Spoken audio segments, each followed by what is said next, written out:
Hello friends, today I will do an experiment. But what to do? Array, what is this? A beaker? An ink water? What to do? Idea.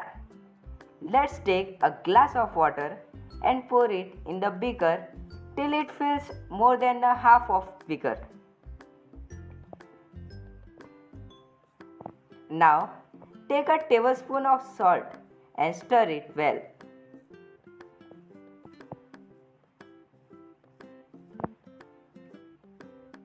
Now add a few drops of ink in it.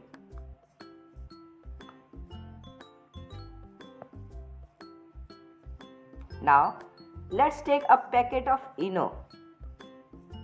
You can take baking soda in place of Eno. Wow! Amazing!